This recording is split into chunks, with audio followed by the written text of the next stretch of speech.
Hello everyone, it is Heather and I'm actually filming this video on Christmas Eve. Our presents are still all here under the tree. We haven't opened any presents yet, but I wanted to take advantage of the little bit of light we have because it's been so rainy and gray and gloomy recently. We are not having a white Christmas, nothing like it. It's a very brown and gray Christmas, but I hope that you have all had a healthy, happy holiday season, however you celebrate the holidays. 2023 has come to a close, and it is time, once again, for my now annual video of my favorites of the past year. So in this year's video, I will be telling you my 3 favorites in 4 categories. So I will be telling you my 3 favorite books that I read, my 3 favorite hotels that we stayed in, my 3 favorite live shows that we saw, and my 3 favorite movies that I saw. And I've decided this year to actually rank them, and I gave them 3rd place, 2nd place, 1st place for each one of these categories. Okay, before I go over my favorites with you from 2023, I do want to make a quick programming or channel announcement, and this has to do with my physical health that some of you have been following along with for a while. If you've been with my channel for a long time, you know that 3 years ago in December of 2020, I suffered a very severe fall and fractured both my ankles and suffered permanent injuries to my right ankle, and I have a whole playlist on my channel if you want to go back and learn more about that. Then right around the time my ankle started to kind of get better and I started to be able to do more, I started to develop really weird pains and problems with, everybody says back, but it's never been my back. It's always been my left side of my butt and my left thigh, the back of my left thigh. And that has plagued me for all of 2023. It's been causing me problems. It actually started, it came up on my Facebook memories, that it started a year ago yesterday. A year ago yesterday was when it came up on my Facebook memories that I first mentioned that this was something that was bothering me. The 2 times that it really bothered me was right around the time we went on our Alaska cruise, which was at the end of May. There was a period there of a few weeks where I could not lay on my left side or on my back at all. It was excruciatingly painful to lay on my back or lay on my left side. So, it really seemed like it was like something with my hip or my leg. So that was really difficult. If you've ever been in a position where you only can lay in one position, you'll know what I'm talking about. That's actually really hard to do. I could only lay on my right side for a long time. And then at the beginning of July, I was completely fine. I could walk and do everything normally. And by then that pain had kind of subsided. Suddenly and very dramatically deteriorated very rapidly and was completely bedridden for weeks. I couldn't walk at all. I was in absolutely excruciating pain. Megan had to rush me to the emergency room a couple times. I joked at the time to the doctors, I've delivered 3 babies and I've passed 3 kidney stones, and that was the worst pain I'd ever felt in my life. And they still can't really give me an explanation for what was causing that. They went through everything under the sun, from bone cancer to a fractured pelvis to, torn muscles. They could not figure out what it was.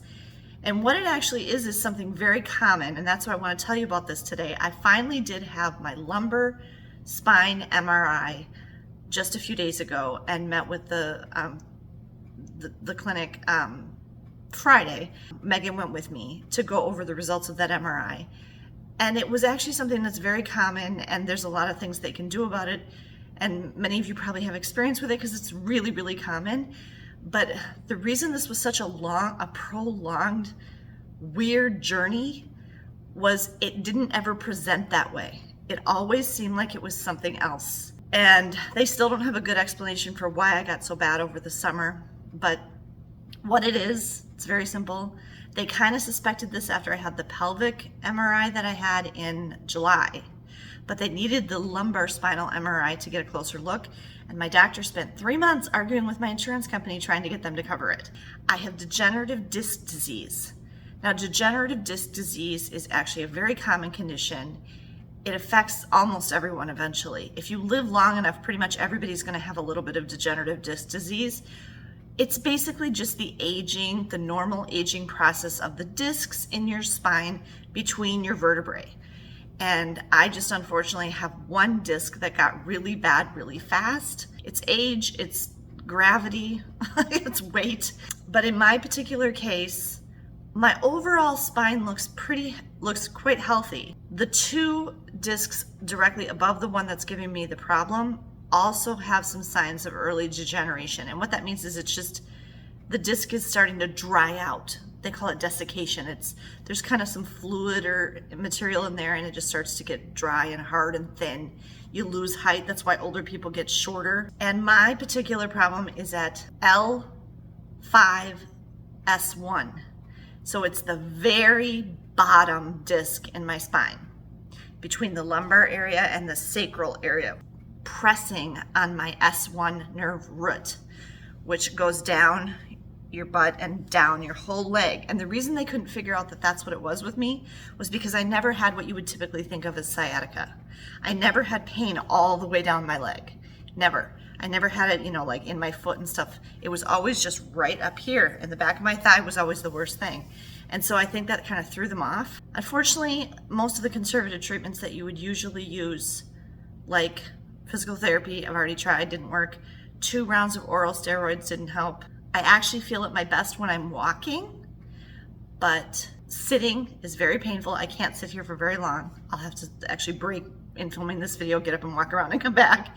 And standing is very painful. I just wanted to let you guys know that I don't foresee it in any way impacting my travels in 2024. The bigger factor for what's going to impact our travels in 2024 is money, or rather a lack of it. You will notice that we did a lot less traveling in 2023 than we did in 2024.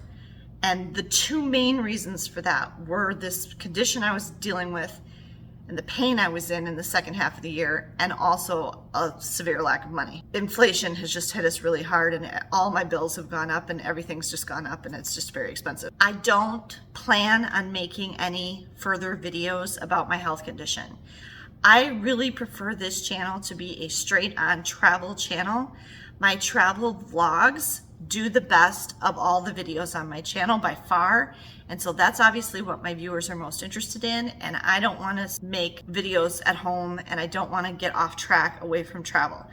If something about me physically, affects my travels, I definitely include that in the vlogs, but I'm really gonna not be making videos from home like this, other than this annual video about my favorites, because that does have an element of travel in it. And I think a lot of my viewers really do enjoy this annual video, and I like making it.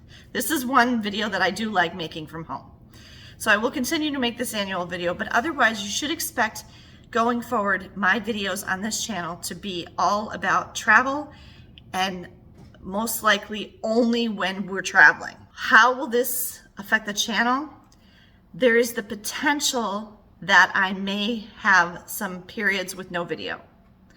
So I've been, for a while now, putting out 1 video a week on Sundays. I would like to stick to that schedule. I had a very meticulously planned, and what I felt was a modest plan, reasonable plan, cost-wise and everything. Every 3 to 4 months in 2024, I had a trip planned. I had a trip planned for the end of January, for March, June, August, and November. So fairly evenly spaced. And as of right now, it doesn't look like any of those are going to happen. Because of that, there may be some gaps, there may be some weeks that you see that we don't have any video for you. So I apologize in advance for that, but I've decided that I would rather have those gaps and put out quality travel videos for you when I do have the content for you, rather than try to fill it with something just to fill a date on the calendar. If you've skipped to this point, or you've watched to this point and you're ready for the favorites, here you go. Here were my favorite things in 2023. First, let's talk about books. Okay, I'm gonna insert here. I looked at this a little while ago, so it might not be completely up to date, but here I'm putting my year in books from Goodreads, goodreads.com. And I have to split it in half for you here, but these are all the books I read in 2023. So you can see what they all were. I'm not going to list them all because I think it's 43 books. I finished this one last night. It was meh. I gave it 3 stars. I liked it okay. Like, I just read through the reviews of other people who read this book. It's the second book in a series, and if you didn't read the first book fairly recently, it was hard to remember stuff from the first book. It was for me. And she didn't do a very good job of like refreshing your memory of what happened in the first one. So you kind of felt a little lost a little bit, and it moved really slow. So that's what I just finished last night. Tonight I will be starting this book. This is the 4th in a series. I really enjoy this series. This is the Thursday Murder Club series. So I'll be starting this. Really excited about it. I love reading books that take place at the same time of year that I'm experiencing right now. So for example, I'm filming this video, like I said, on Christmas Eve, December 24th, and this book starts on December 26th. It's right in the front there, December 26th. So I'm really excited because this will be like right in the time that's happening right now.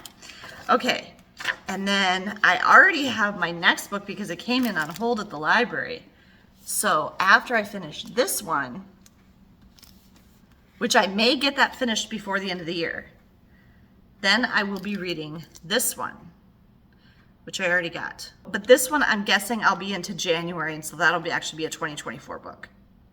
But just to show you that my full list of what I read in 2023 that I just showed you is not complete because I'll probably read at least one more. Okay, but of all those novels that I read in 2023, the top 3 for me were, in 3rd place, The Last Party by Claire Mackintosh.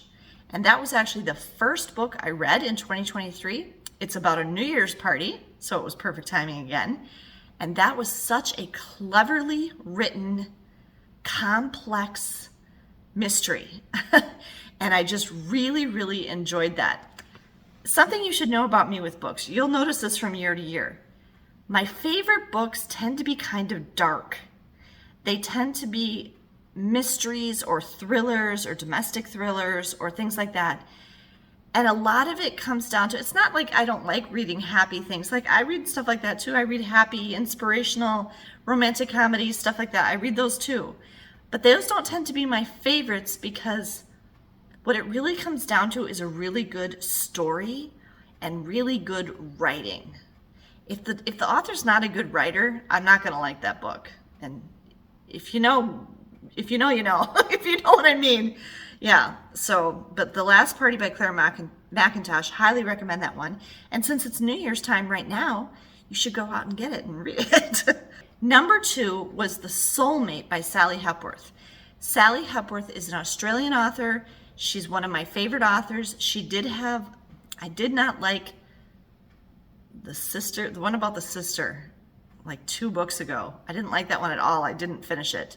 But the last 2, I really liked. This one and the one before this, the young wife, were really good. She's a really excellent writer. And this one has a kind of you couldn't really call it a twist, but it's kind of a twist that kind of, I went, oh, at the end. So The Soulmate by Sally Hepworth, really good.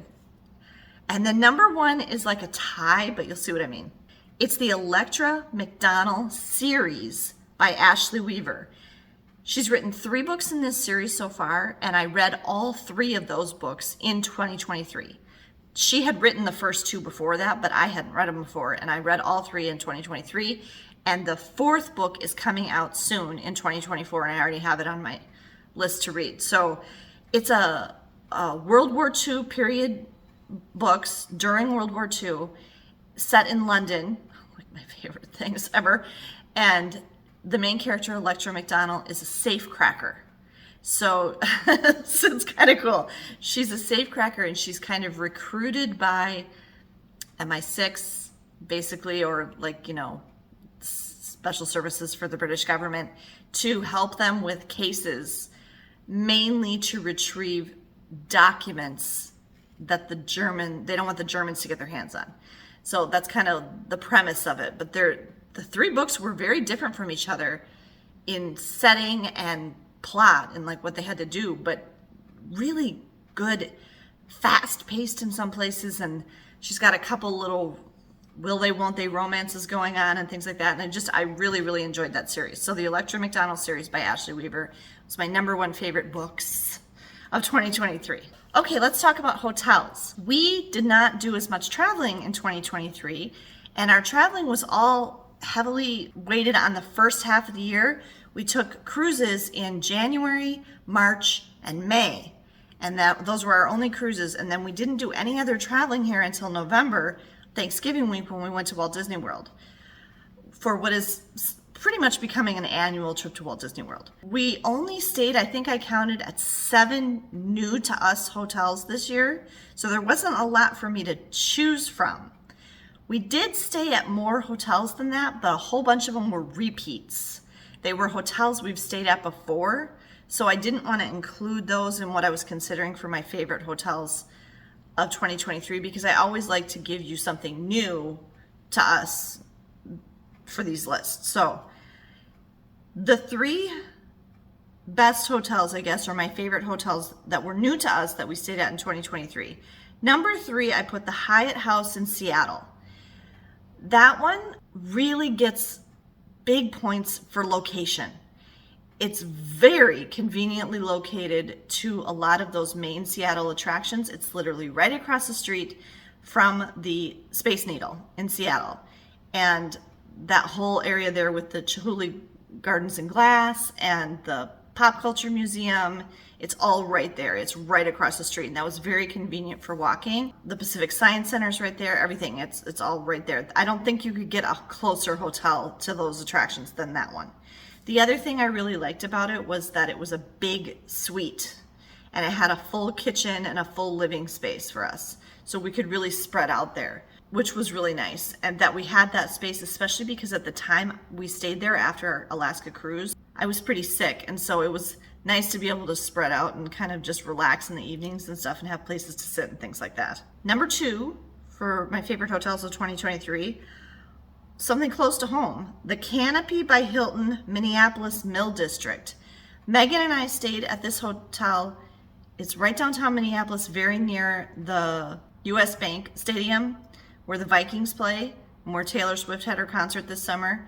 It's also within just a few blocks walk to the Guthrie Theater, which we go to plays there quite a lot. And so we really liked that hotel. It was a really cool hotel. Has 2 full service restaurants inside of it, a nice bar and lounge. The rooms were really cool. It's a renovated factory. So it was really an interesting, architecturally interesting, cool place, had a really cool vibe. I did make a video about it, so you can go back and watch that. We stayed there in August. I was still really struggling to walk and stuff, but we stayed there because we were going to a play at the Guthrie, and then Megan was going to a concert at the Armory nearby with a friend. Okay, and then my #1, this was the easiest thing I had on all of these lists this year. My #1 favorite hotel in 2023 was Hotel Higgins in New Orleans. I absolutely loved that hotel. I would go back and stay there again in a heartbeat. That hotel was like my dream hotel. It's the official hotel of the National World War II Museum, which is right across the street. It is absolutely immaculately done as an Art Deco 30s, 40s hotel. The building, the lobby, the rooms, the silverware, the music that's playing, everything. It's like you stepped back in time to the late 30s, early 40s. It's absolutely fabulous. It was a beautiful, immaculate hotel. It's a Hilton hotel, and I just absolutely loved it. It was quite expensive, but we got that entire stay with Hilton Honors Points, so I didn't pay anything for that hotel stay. It was great. I loved that hotel. That one is standing out in my memory for one of the hotels I've liked best in a long, long time. I really, really liked it. Okay. Next is live shows. Let me tell you about the live shows that we saw. Megan at first was like, we didn't go to much in 2023, but I decided to include live shows that we saw on cruises too. So we actually saw 10 live shows, and here's what we saw. On our cruise on Navigator of the Seas out of Los Angeles in January, and I mean, it's up to you if you want to include these as full production shows, but I feel like they count. was Ballroom Fever and Showgirl Past, Present, and Future. Okay? I mean, they don't have a major plot or anything, but, you know, there's singing and dancing. It was a production show. Okay, then on the Disney Magic, which we went on in March, we saw Tangled, Twice Charmed, and Disney Dreams. We saw 3 plays at the Guthrie Theater in Minneapolis, which I mentioned earlier, and that's a professional theater in Minneapolis, Minnesota. We saw Hamlet, which Megan actually needed to see for a class she was in. We did not like that production at all. Megan had to write a paper about it, and her paper was spot on. They made some very odd choices for their interpretation of Hamlet. I mean, don't get me wrong, the cast at the Guthrie is always phenomenal. They did a fantastic job. We just didn't care for the choices they made in some of the casting, in the sets. The way they chose to do it was kind of weird, and so we didn't really like that show very much, but we did see that. Then we saw Murder on the Orient Express, also at the Guthrie. Hamlet, and then Into the Woods, which is the next one, were in the thrust stage, so where the stage comes out and the audience is around it, basically on 3 sides. Murder on the Orient Express was in the traditional proscenium theater, you know, like audience is here, stage is there. And I really couldn't figure out how they were going to do that. And oh my gosh, it was cool. That was such an amazing production, Murder on the Orient Express. It was really, really good. I mean, I really, really enjoyed it. And then we saw Into the Woods at the Guthrie. That was the one we went to in August when we stayed at the hotel I mentioned earlier, the Canopy by Hilton. Okay, and then we saw Beetlejuice. This was touring Broadway Beetlejuice at the Orpheum Theater in downtown Minneapolis. This was not a good experience. First of all, I had missed the pre-sale, and so I ended up having to buy certified resale tickets, which people just charge ridiculous prices for those. I ended up paying $600 for pretty terrible seats, and the crowd was unruly. They were all dressed up and they were screaming and they were clapping too long, and it was like, shut up. I don't know, it was very strange. And then like the weather was bad that day. We had trouble with parking. I remember on the way back to take Megan back to school after the play, there was a thunderstorm and a lightning bolt hit a thing on a power pole right next to it and it started on fire. And I had to call 911. And I mean, it was just a whole series of weirdness. And the other thing was, we didn't like the show that much. If you've seen Beetlejuice, the Broadway production, and it's also on the Norwegian Viva on the cruise ship, and Gary Bembridge went on that, and he talked about it in one of his videos or one of his live streams. And he mentioned in that, yeah, it was a live stream, and he mentioned that he and I had talked, and that I had said I had seen it, and I didn't like it either, and he didn't like it either. It's just not very good. It's not a very good show, and the movie's better, I guess is what I would say. One positive highlight of that show for us was the girl who played Lydia was really good. She was a first-time Broadway performer and her voice was amazing. So she did a really good job. And then lastly, I saw Bright Star at the Pablo Center in Eau Claire, Wisconsin. I really was excited to see that because it's written by Steve Martin and Edie Brickell. I didn't like it. I didn't like it that much. It was too predictable for me, and I don't like that venue. One of the theaters at the Pablo Center it's supposed to be kind of like a thrust stage, but what it actually is the actors are on the floor right in front of you, and you're sitting on the floor and then going up. And what I noticed when I was at that show this time, because I've gone to other shows there, was I'm looking straight across at the audience sitting across from me, and it's kind of awkward and weird, and I just don't like that venue. And it was okay, but I didn't love it. But now that I told you what I didn't like, Megan and I discussed this, and we agreed our top 3 favorite shows, live shows of 2023. Number 3 was Tangled on the Disney Magic. We really like that show.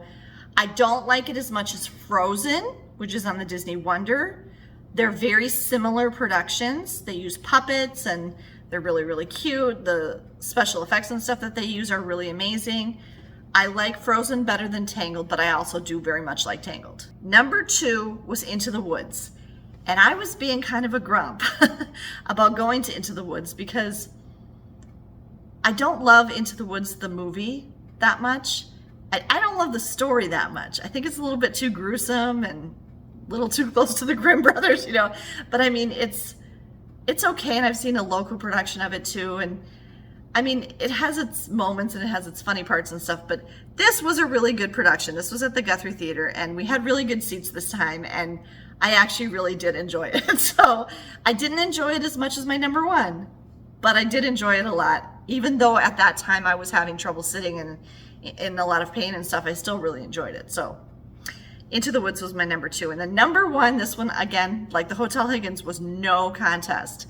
My number one live show that I saw in 2023 was Murder on the Orient Express at the Guthrie Theater. That was just an absolutely phenomenal production. So good. The set designer, oh my gosh, kudos to you.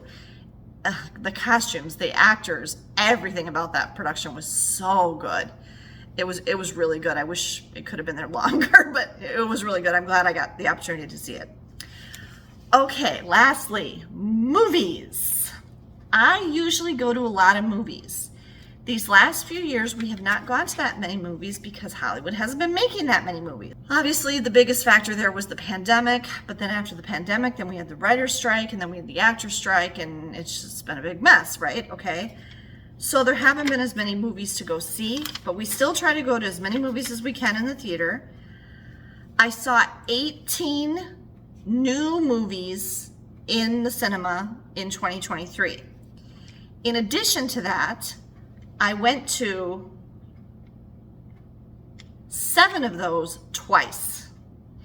And the main reason I saw 7 of those twice was because we were bored.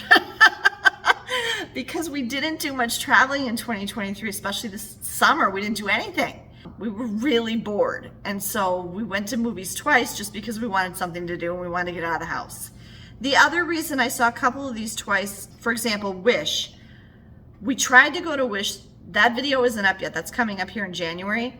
We tried to go to Wish at Disney Springs when we were there over Thanksgiving, and that was a disaster, and we didn't get to see it. And stay tuned for that video and you'll see what I'm talking about.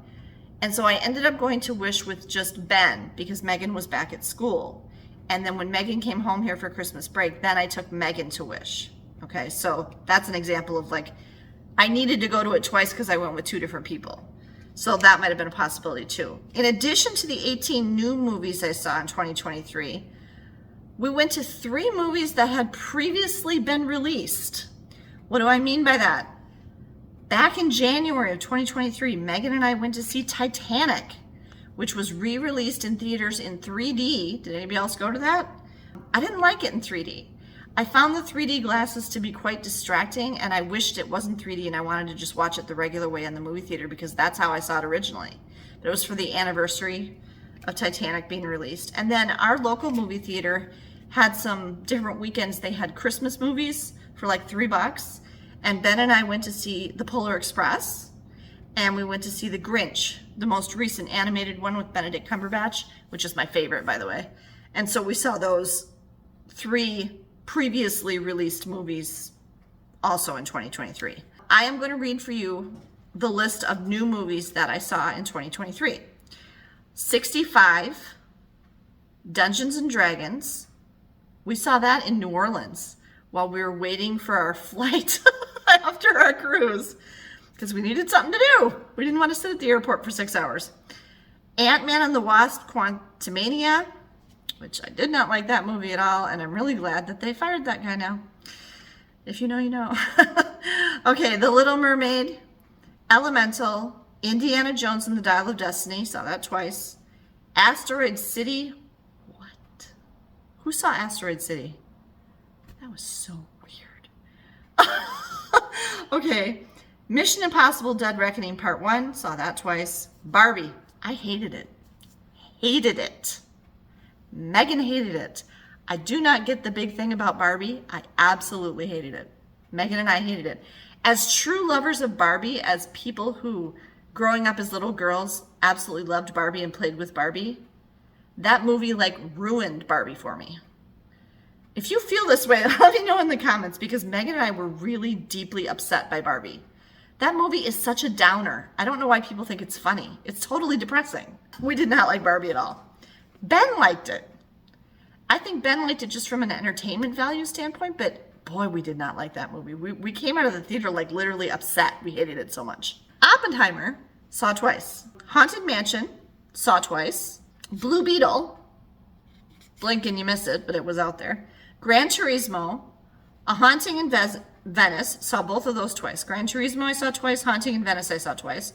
What Happens Later, the new one that Meg Ryan did with David Duchovny. I actually really enjoyed that movie. I feel like that was totally made for Gen X people like me. Priscilla, again, so well done. Okay, that movie is really, really well done. And the girl who played Priscilla was terrific. But boy, again, what a downer. Okay, The Marvels, which we really enjoyed. And Disney, by their own admission, realizes they're making too many Marvel movies and need to stop. And then Wish. Now, at the time I'm filming, that's all I've seen. We do have tickets to Wonka tomorrow on Christmas Day. I think that's all and we might go see The Boys in the Boat, which George Clooney's doing. So I might see a couple more movies here in 2023 that didn't make it onto my list by the time I'm filming this video. So those could bump something else off potentially, but just know that, yeah, sorry. So this is going on what I've seen up to this point as of Christmas Eve 2023. Okay, so at number 3, I put Wish. Okay, let's talk about Wish because a lot of people have not gone to see it. Here's the thing about Wish. You've got to be a true Disney fan to get that movie. I think the reason a lot of people aren't going to that movie is because they don't understand what it is. They don't get what it's about. It doesn't seem to have a plot. It doesn't have much of a plot, honestly. And they're like, what is this? I don't want to go to this. You know, they can't relate to the main character, to Asha, whatever. They don't know what's going to happen in it. It's too vague. And then the people that do go don't like it because they don't get it. Okay? If you haven't seen Wish yet, listen to what I'm about to tell you about Wish and then go see it. Okay? You really do have to be a true Disney fan, and it will help tremendously if you're as old as me or older and a true Disney fan, honestly. Disney has been clear. They have said that Wish is the origin story of the wishing star. Okay? So you have to go into that movie thinking, oh, you know, they've done origin stories before. Live action Cruella with Emma Stone. Origin story. Think of that kind of movie. Wish is the origin story of the wishing star. The beginning of Wish is quite vague and confusing. And you're sitting there in the theater going, where are they going with this? Okay, about the time you get to, it's maybe the 4th song in the movie, which the music is really good. The songs are great. You're a Star, or We're All Stars. I don't know what the actual title is. About the time you get to that song, it starts to click. Ding, ding, ding, ding, ding. And the references, I wouldn't even call them Easter eggs because Disney's not trying to hide them. They're blatantly putting in dozens, if not hundreds, of references to all 100 years of movies that Disney has made. They come at you so fast, starting about that song. I mean, there's some in there before that, but they start coming at you so fast, I couldn't even count them all. There's references to literally every movie Disney has made in that movie. And you've got to go in there and make a game out of it. See if you can find them all. I mean, Megan started spotting them very quickly. She's like, oh, there's Frozen. There's that. There's Snow White. There's Pocahontas. They're in there constantly. It is just jam-packed with references to other Disney movies. And that made it fun when you started looking for them because you couldn't even like keep track of them all. And the other thing you have to remember about that movie, I don't want to give it away, but 2 of the main characters in that movie you have seen before, okay? Asha, the main character, is someone significant from a different Disney movie that you have seen before. And King Magnifico is someone very significant that you have seen before. And they're very, very old characters. Okay? If you know what I'm talking about, leave me a comment, but don't spoil it for people. Okay? When you realize it, who they are, if hopefully you did, if you missed it, go watch it again. because they make it very clear to you, she's this and he's this. The events of Wish, you have to think of it like a prequel to every other Disney movie, except the ones with dinosaurs. Okay? It's a prequel to everything. So Snow White and the Seven Dwarfs was the first full-length animated Disney movie. The events of Wish happen before that. Okay? So Wish happens a long time before Snow White and decades before the events of Cinderella. And if you watch it and you keep that in mind, you will see what I'm talking about. And if you see the things I'm talking about and realize what I'm saying without me spoiling it, you will like that movie much more. So if you saw it and you didn't get it, try to go see it again. I'm going to give you one freebie. Her 7 friends are the 7 dwarfs. They're not the 7 dwarfs, but they represent the 7 dwarfs. Go back, watch it again, or go see it. Look at her 7 friends and think about who the 7 dwarfs are. Listen to their names. Look at their faces. Look at their character attributes, okay? That's just one example. It's filled with them. So because I understood all this and I got all this and I saw it, and Megan did too, we actually really loved it. We were tearing up in a couple different places in that movie. And please, please, please, for the love of God, stay all the way through the credits. There is a post-credits scene at the end of Wish that is, I'm going to say, the best post-credits scene I've ever seen in my life. I literally started crying. It's so good. It's so simple. If you haven't seen the post-credits scene, you got to go back and see it. Okay, so Wish was my number 3. All right. Number 2, we have a tie. I couldn't decide. These were both very underrated movies, which we found, all 3 of us found to be highly entertaining. Dungeons and Dragons. We really, really liked it. Okay? And Gran Turismo. If you haven't seen Gran Turismo, Team Nissan. Okay? It's got Orlando Bloom and, oh gosh, I can't think of his name. Really good cast. Very well done. Based on a true story. Okay? About race car. It's about how they took gamers and made them into actual race car drivers. It's really cool. So those are tied for number 2, Dungeons and Dragons and Gran Turismo. And then my number 1, just because of the, not that it's such a happy-go-lucky movie or anything, but it's so well done, is Oppenheimer. Oppenheimer is an amazing, amazing movie. The acting is unbelievable. The cast is fantastic. And that's another one where you got to kind of get what they're doing. You got to understand what Christopher Nolan is doing. The black and white scenes are, one is fusion and one is fission. The black and white scenes are supposed to be from the perspective of Robert Downey Jr.'s character. And then the colored scenes are Oppenheimer's point of view. So if you don't get that, because they kind of just really quick at the beginning, fission and fusion. Some are black and white and some are, and it goes back and forth in time. If you don't understand what they're doing there, you're going to be like, why are some of these black and white and some are color? But he does stuff like that. And so if you're a Christopher Nolan fan, I mean, the actors have said this is like Christopher Nolan's masterpiece. It's an extremely well done movie and historically significant too. Ben's history teacher actually just showed them clips from it in history class at school because of the significance from stuff with World War II and the atomic bomb. I gotta say, there wasn't anything in 2023 that I absolutely loved. Like if you watched last year's video, how I gushed on and on about Elvis, okay? But there wasn't anything like that. I mean, I'd still get excited about these movies that I told you. These were the best, I think, of the year. But it wasn't a fantastic year for movies necessarily. Let me know your thoughts. What did you enjoy about 2023? What were your favorites? Did you stay at any cool hotels that you would recommend the rest of us check out? Did you read any books that you just thought were so good that you want to share? What were your favorite movies? Did you go to any really cool live shows? Leave them in the comments below. I like to hear what other people did too. Thank you so much for taking the time to watch this video today. I hope you enjoyed it. I hope you have a really good start to the new year. Happy New Year, everyone, and safe travels.